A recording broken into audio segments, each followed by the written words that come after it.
Another day, another ka-airsoft, another airsoft toys for our bossing for today. Okay, no? Mga airsoft, review and unbox tayo ng ating mga unit na hahabol for shipping, no? Ito yung mga unit na in-order ng ating mga ka-airsoft, pero pipilitin nating maipasampa, maipahabol, no? Mga ka-airsoft, humihingi po ako ng konting pangunawa, humihingi po ako ng konting pasensya. Sobrang init po talaga dito sa amin sa Bulacan, no? Siguro mga ganyan din sa inyo, sobrang init. Ang heat index dito, grabe. Suspendido na mga ka-airsoft, no? Ma'am Sally, paso yung mga ang labo. Suspendido na mga ka-airsoft yung mga klase dito sa amin. It is because sobrang talagang yung heat index. Grabe, animal. Yung heat index talagang antindi-tindi. Kaya mga ka-airsoft, humingi ako ng pasensya. Ang pick up ng mga courier natin is nagaganap paghapon.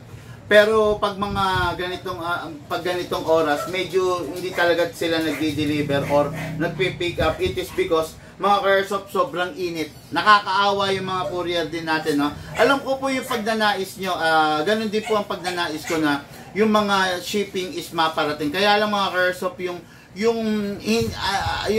courier is beyond my control. Talagang hindi ko kayang makontrol yung, kumbaga, diktahan sila, no?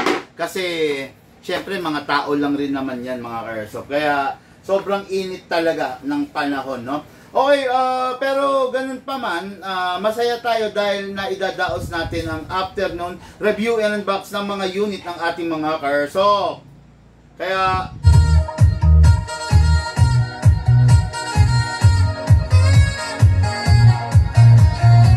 okay, ngayon, natataon, napapanahon, no, dahil nga Holy Week, ang ating mga ka-airsoft is natataranta at nagmamadali para maka-avail ng airsoft, no? Para meron sila magagamit na laruan ngayong darating na na Holy Week, di ba?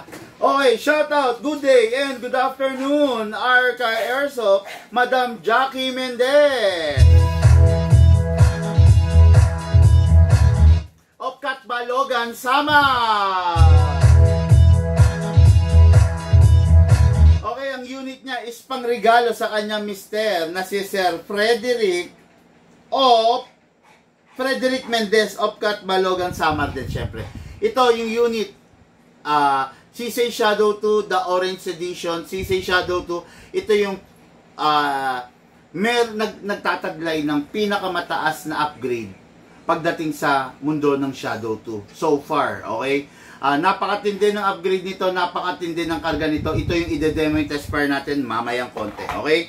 Then, shout out, good day and good afternoon, Camille Constantino. Okay, ito si Ma'am Ma'am Camille of Sanchez Mira, Cagayan, pangregalo rin. No, si Ma'am Jackie Mendez of Cat Balogan is panregalo. Camille Constantino, panregalo sa kanyang tatay. Okay, no other than that. No other than the 1911 D-Day, the 1945 commemorative unit. Napakaganda. Okay. Nagmamatch, no? Nagmamatch sa ating kwintas, no? Okay. This is the 1911 D-Day para sa ating ka-airsoft. Napakaganda, napakalupit. Bihirang-bihira to mga ka-airsoft, no? Actually, sabi ko nga sa inyo, ilan na lang yung hawak ko nito. This is a rare edition pistol.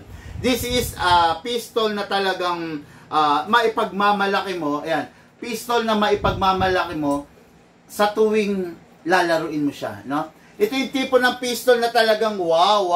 Tignan nyo, napakaganda, no? Tipo ng pistol na talagang masasabi nyong may bragging rights.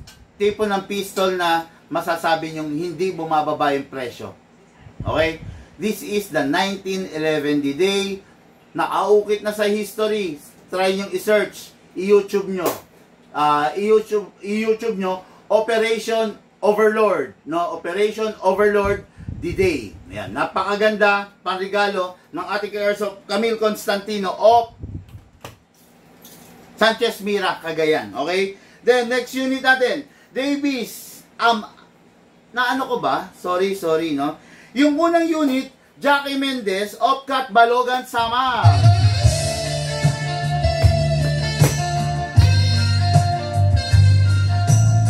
Okay, pangregalo sa kanyang mister na si Sir Frederick Mendez.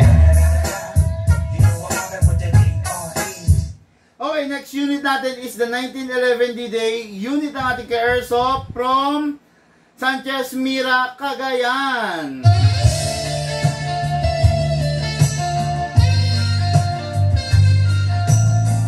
Madam Camille Constantino, pangregalo sa tatay niya, si Tatay Boy of Sanchez Mira, Cagayan, ex-barangay captain. Kung tawagin nila kabesa, no? Kabesa de barangay. Ex-kabesa de barangay, Tatay Boy of Sanchez Mira, Cagayan. Okay, the next unit natin is unit ng ating ka-airsoft, Davis Amasi. Okay, Davis Amasi. Okay, this is the 2011 5.1K, 5.1R. Napakaganda, napakalupit. The RoboCop Edition 5.2 series, no? This is a WE, Taiwan brand naman. Okay naman, pwede na. Sakto na. Okay, no? Sakto na. Actually, ito yung masasabi kong isa sa pinaka-budget meal na unit na talagang maaasahan ninyo. Isa sa pinaka-budget meal unit na talagang papalag na. Okay, ito yung unit ng ating airsoft. I-re-review and unbox natin in just a while. Okay, tapos dire-diretso po tayo mga airsoft. Yung mga gusto magpa-shoutout, magpa-shoutout lang po. Babasahin natin yan. Yung may mga tanong, magtanong lang po. Okay, no? Ngayon, shoutout natin muna. Tignan natin kung sino itong bumate. Alvin Bolivar. Dali mo si GK Ibarra, Boss A. Batang Donggalo yan, Boss Big Man. GK Ibarra. Dali mo. Sabi, dali. Nadali. Parang ganon siguro, no? GK Ibarra. GK Ibarra ba yun? Ng Donggalo? Yung ano? Inggit? Ganon. Okay, no? Shoutout, sabi ni Alvin Bolivar. Hello, sir. Shoutout po. Okay, so ngayon, ito na. Review and unbox na tayo. Huwag na natin patagalin. Alam ko, medyo hot na rin kayo kasi sa init ng panahon, no? Okay, simulan natin dito sa pinakasikat. Alam nyo naman na ito, this is the 1911, this is the CC Shadow 2. Okay? What is good and special about the CC Shadow 2? Taglay niya yung mga pinakamalulupit na upgrade pagdating sa isang piston. Okay? Not all the Shadow 2 is pare-parehas. Maganda na ang Shadow 2 Orange. Mas pinaganda pa namin. Okay? Number 1, naka-fix outer barrel out of the box. Meron siyang unique serial number na naka-engrave doon sa fixed outer barrel niya. Stainless steel fixed outer barrel. Okay? Ngayon, itong CC Shadow 2, full steel ang laman loob. This is an upgraded version. Nung nakaraang araw, nakita nyo naman, nag-demo and test fire ako ng upgraded versus the non-upgraded version ng isang CC Shadow 2. Okay? Nakita nyo naman yung non-upgraded, ang FPS niya is 330. 330, di ba? While the upgraded version is 430. 429, 430, 433. Ganun yung upgraded version niya. Ano ba yung kargang upgrade dito? Number 1, fixed outer barrel, fine-tuning, trigger job, hammer protection pad, at saka hop-up rubber. Naka-hop-up rubber na po ito. Ibig sabihin, naka-hop-up rubber is mas maganda na yung hop-up rubber niya than the ordinary, kaysa doon sa stock. Pinalitan na po natin. Okay? Kaya itong unit na to, makakatiyak tayo na number 1, syempre, accurate dahil naka-fix outer barrel. Ganito kasi to, super accurate na matatawag to. Number 1, naka-hop-up rubber. Mas stable. Number 2, naka-fix outer barrel. And number 3, kilala ang Shadow sa pagiging accurate talaga. Okay? So, mag-enjoy yung pagbibigyan mo nito, Ma'am Camille Constantino of Sanchez Mira, Cagayan. Ang Sanchez Mira Cagayan, nasa taas ng Luzon yan. Okay? So, ito na yung unit mo. Unit ni Tatay Boy, ide-demo and test fire natin in just a while. Okay? So, kuha tayo ng magazine. Siyempre, yung magazine is nilalagyan ng silicone oil. Wala rito.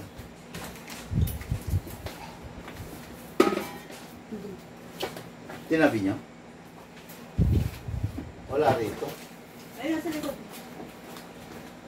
Okay. Tabi na to, ha? Okay, no? So, lalagyan natin. Tatay Boy, I just hope na manonood ka, ha, ng ating vlog.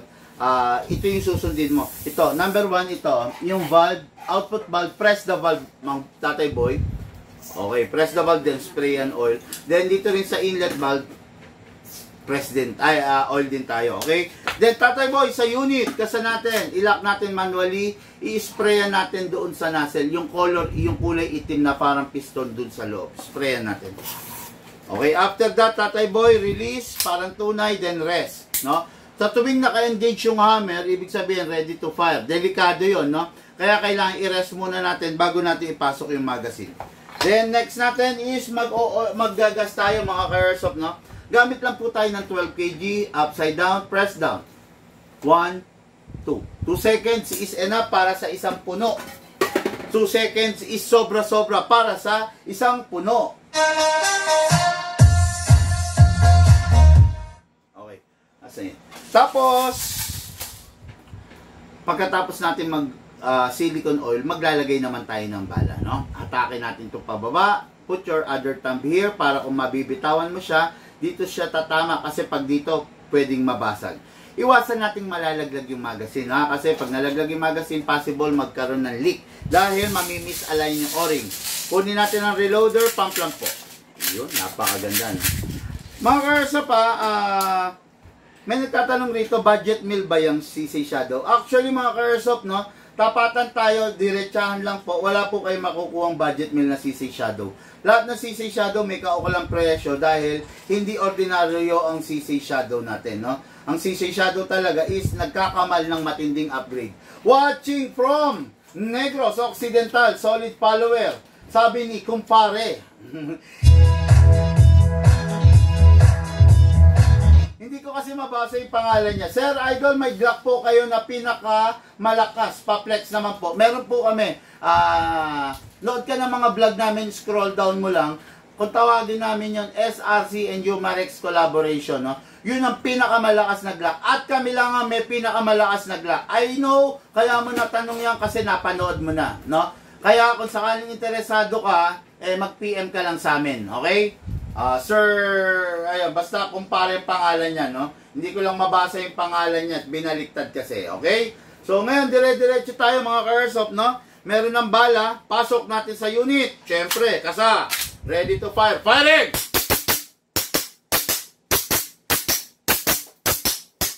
Open slide, isa pa. Open slide kasi wala na pong bala. Next thing to do, release the magazine, then, siyempre, release the slide, then rest the hammer by pressing the trigger. Yun. Okay, no? Unit na ating ka-airsoft, Camille Constantino.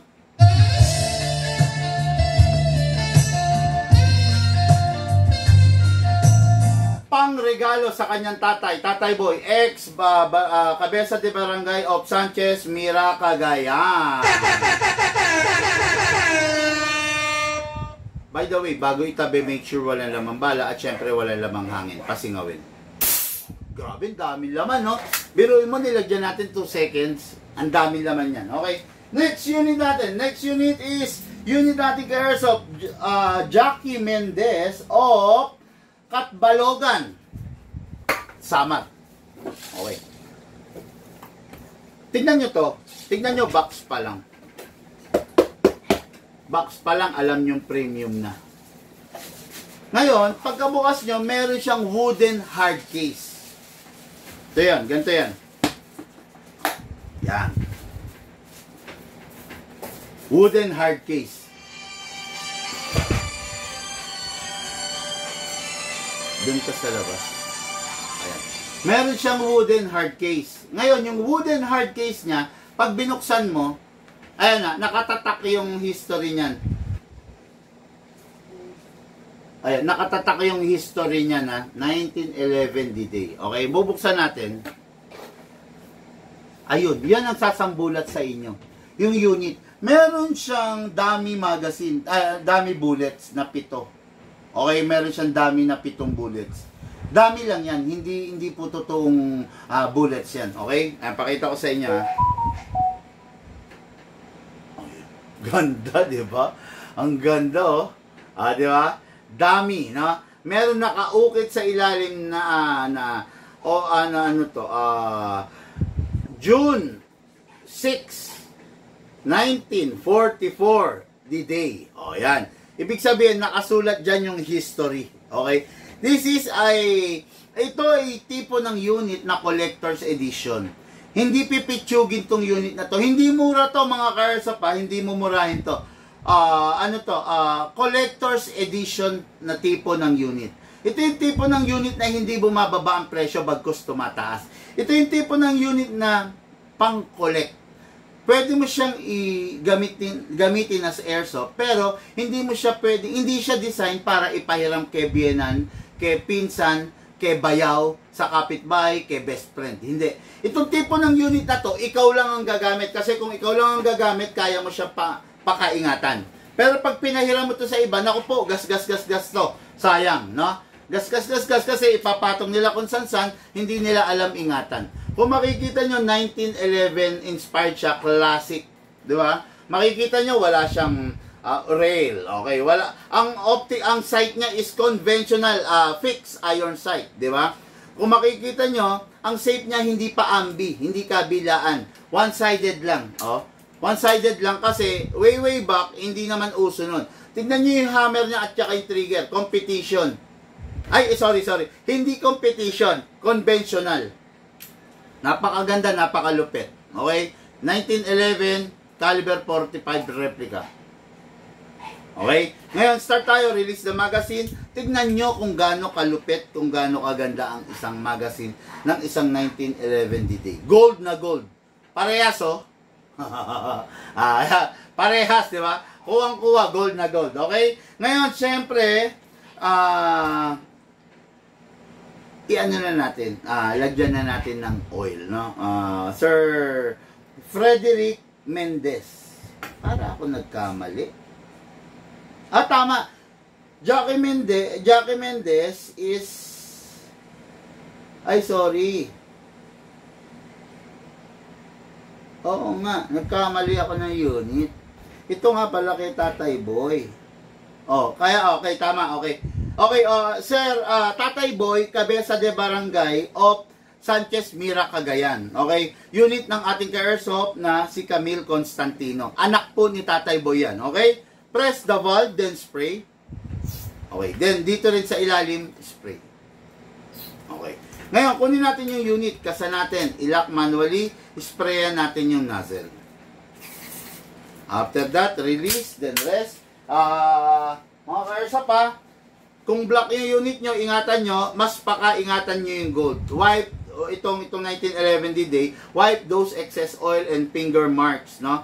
Na dala ng ating kamay kasi mawawala yung pagiging maganda niya. Napakaganda, napakalupit okay?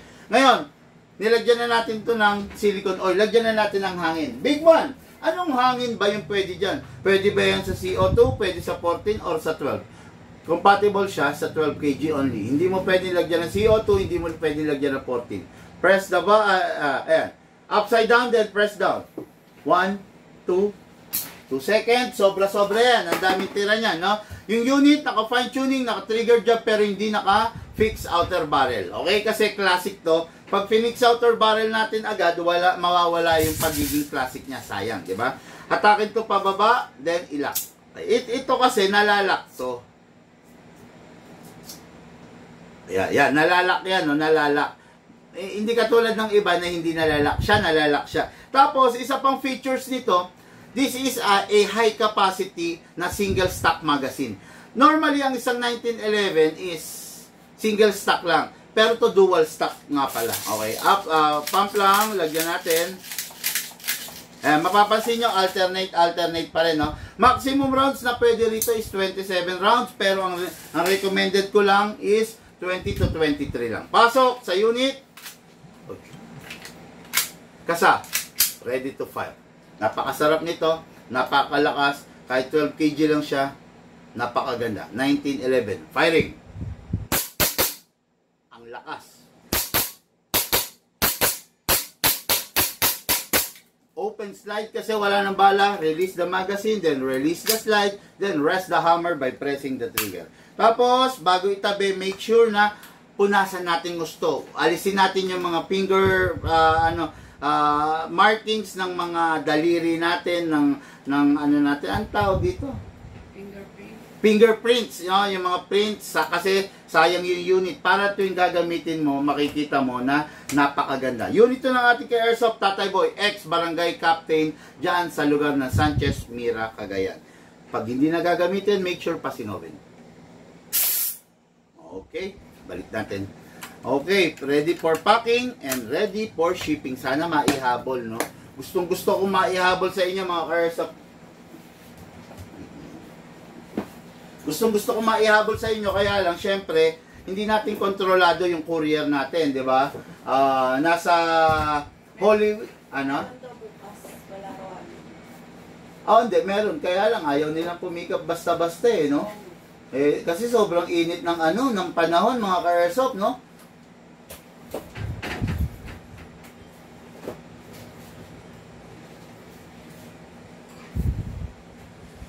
Watching from Negros. Nevets Alda.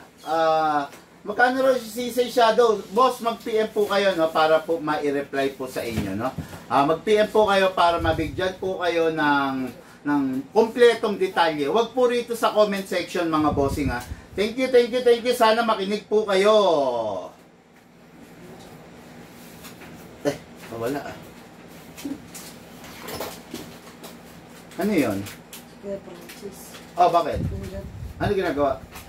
Napanood niya yung gumagawa. Nanonood siya? Okay. Graduation daw ng anak,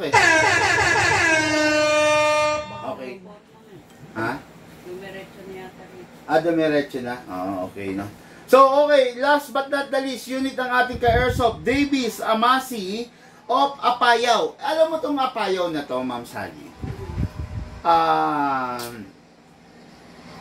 Masasabi natin na medyo madalang ang market natin dito, no? Medyo, hindi ko alam. Medyo madalang. Actually, bilang na bilang sa kasi the last time na nagkaroon kami ng customer from Apayao is I think 4 months ago, no? Ngayon, hindi ko alam kung bakit meron dito or bakit siguro hindi ganong hindi gano'n na view doon sa lugar na yun yung mga vlog natin, no? Baka weak ang signal ng internet dyan sa mga parte na yan, no? Pero ang Tabuk, Kalinga, ang dami naming customer dyan, no? Shoutout mga taga Norte, Bontoc Mountain Province, mga taga Mountain Province, taga Kalinga, no? Shoutout sa inyo mga ka-airsoft dyan, mga bossing. Shoutout mga ka-airsoft from Ilocos Norte, Ilocos Sur. Talaga naman, no? Nakakatuwa dahil nakakasama namin kayo sa araw-araw na pagbablog natin. Okay, no? Mga airsoft natin medyo tahimik. Walang ganong nagtatanong. It is because nanonood sila, di ba? Nanonood muna. Siguro sabi nila, nood muna. Okay, then Boss Bigman, ano available na GBB rifle? Marami po, Sir Allen Agsaw. Mag-message po kayo para ma-PM sa inyo yung buong detalye. Sir Bigman, good day. Okay lang po ba pa-demo nung M4 A1 carbine na napili ko with scope? Na nagpabook na po ako sa account nyo. Sino to? Nagpabook daw sa account? Recall?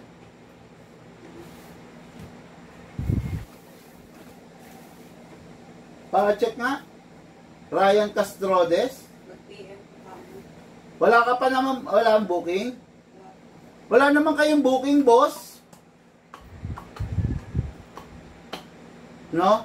Wala po kayong booking. Paayos po. Tapos, wag nyo pong ipa-demo and test fire, no, yung unit. Hindi po namin dine-demo and test fire ang unit unless bayad, unless kukunin na, no. Kasi po, syempre, iniiwasan namin yung unit na magasgas, no? Kasi during the demo, kahit papaano hairline scratch, magkakagasgas yung mga piston niyan. Yun ang iniiwasan namin. Gusto namin mapupunta sa customer yon fresh na fresh. Ngayon, wala po kayong booking sa page namin na Recoil Hobby Shop. Paki-check kung meron nga ba o wala. Salamat po from Qatar, no? Sir Ryan, kung meron po kayo, mag-PM po kayo ulit, no, para po umangat yung message ninyo. Katapusan pa. Ha? Sa katapusan pa. Saan tagasan yan? Sa ano? Katong Carmen. Carmen, Pangasinan? Walang nakalagay. Oh, Pangasinan. Ay, hindi. Walang nakalagay. Ayun. ADN. Barangay Tagkatong, Carmen, ADN. Ano to? Saan to? Bakit ganito? Walang info. I-google mo nga kung saang lugar yan, Tagkatong na yan, Carmen.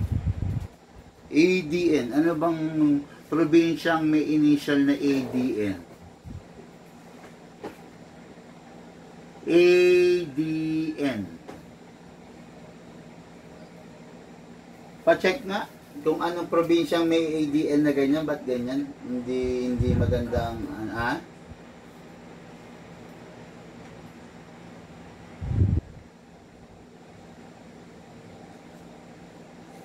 Okay, anyway, no? Pa-verify, bossing, kung saan yung ADN na yan? Agusan? Del Norte. O, bakit aantayin pa niya yung katapusan? Uwi siya. O, hindi. Bakit hindi pa ngayon pa lang? Di ba, ipa-ship niya na? Sir Ryan Castrodes, wag na natin antayin yung katapusan. Baka gusto mo ngayon pa lang, ipa-ship, i-ready na natin, no? Pwede ka naman total, hindi naman kayang i-COD yan. Shipping lang yan, di ba? Shipping yan, so, pwede ka na magbayad. Pwede mo ng kasi, baka maubusan ka. No? Nasa promo ba yan? Magkano bang niyan? Regular price? Okay, no? Pero, pwede naman nating ipa-ship na agad, no? Or ipa-ship na, or kaya bayaran mo na para ma-live na natin, then saka natin ipapa-ship pag halimbawa, pagsapit ng katapusan, okay? Para hindi ka na para maliwanagan ka na doon sa unit mo. Para hindi ka na ganong natatakam, di ba? At least pag na-demo yung test fire na natin, iaantayin mo na lang yung araw ng yung pagdating para makuha na yung unit mo para malaro mo na, di ba? O yun, tingnan natin. ADN, Agusan del Norte. Tama? Sorry po, Tagkatong, Carmen, Agusan del Norte. Sabi na nga ba, di ba? Ayun, yung ADN, Agusan del Norte, no? Okay, anyway, 2011 Hi-Capa unit natin ka-airsoft, from Apayao. What is good and special about this? Full metal mula ulo hanggang baba. Naka-fix outer barrel, naka-fine tune, naka-trigger job, naka-hammer protection pad. Itong unit na to magagamit, malakas, matindi, matibay, with the proper maintenance. Kung medyo barubal gumamit yung gagamit, kahit anong matibay na bagay, pwedeng masira. Kaya, ayusin nyo lang yung paggamit nito. For sure, talagang mag-e-enjoy po kayo. Okay? Kuha tayong magazine, press the valve, then spray a silicone oil. Press, then spray, then dito rin sa ilalim. Okay? Then sa unit, sprayan natin dito. Kasa, ilak manually, spray dito. Then spray sa nozzle. Mga ka-airsoft, tatapatin ko kayo. Itong unit na to, this is a 2011 Hi-Capa. This is a customized unit. Kung sakasakali lang, no, na magkaroon kayo ng problema, nasa ba yung basag? Ito. kung sakasakali lang na magkaroon kayo ng problema at mabasag to, ang downside, ganito, lahat kasi ng unit, may positive side, meron downside, no? Itong unit na to, okay to, pero customized kasi to. Wala naman kasing unit na ganito yung harapan, di ba? Ngayon, kung sakasakali, dumating yung punto na mabasag to, masira to, tulad nito, ito tapatan, wala kayong makikitang slide nito. Pag ito nabasag, tulad nito, pakita mo look ng malapitan. Ganyan yan, dito yan. Pakita mo lang. Both camera, ha? Ayan mga ka-airsoft, pag yan nabasag yan, tulad yan, wala po kayong makukuhang slide niyan, ha? At hindi po kasama ng lifetime warranty natin yan kasi pag nabasag yan, misuse ang lumalabas. Okay? So, yun ang pinaka-downside nito, no? Pero ingatan nyo lang syempre hanggat maaari para wag tayo magka-problema. Okay? Then, kuha na tayo nito, lagyan natin ng gas. Ang gas na ginagamit dito, 12 kg lang, hindi siya pwedeng 14 and CO2. Upside down, then press down. 1, 2, 2 seconds. Sobra-sobra na, di ba? Ngayon, lagay tayo ng bala. Lagyan mo to, ha. Hatak to pababa, put your right thumb here. Pump lang po. Okay. After na malagyan natin ng bala, huwag nang ganun pupunuin kasi delikado. Pasok sa unit, kasa. Okay, meron siyang safe, ambidextrous, kabilaan, kung kaliwete ka, pwede, kung kanan ka, pwede, kawit-kawit lang. Kung kaliwete, okay, kung kanan, okay, itong unit na to, 27 maximum rounds, napakalakas ito. Pero syempre, hindi naman kasi lakas ng mga iba. Malakas lang talaga siya, no? Firing po, firing!